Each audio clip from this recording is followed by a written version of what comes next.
the US is a permanent member of the Security Council, so it will veto any resolution against it. The Security Council is itself based upon a very unfair and undemocratic principle of 5 permanent powers, each of them having a veto.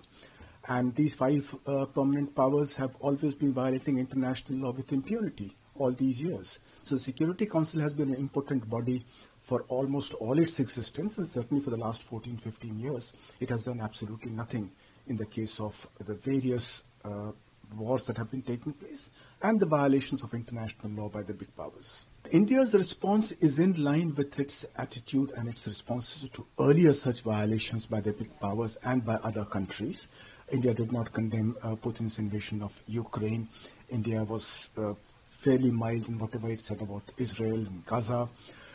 There are other threats and violations of international law being committed by the big powers, and India has been generally very reticent in taking up an upfront position on this. That is India's policy.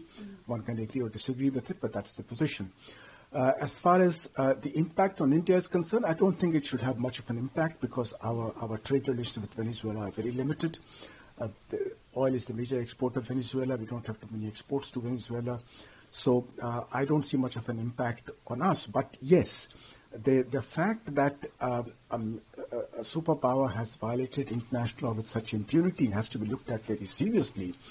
And its impact on the overall state of the global order, which is in very bad shape. But now we are looking really at the precipice because we have the 3 superpowers in the world today, China, Russia, and the US, all behaving in an extremely aggressive manner.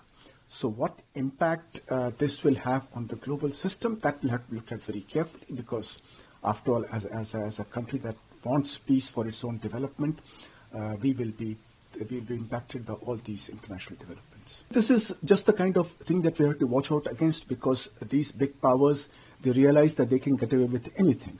Now, America has no right to tell us where to import our oil from.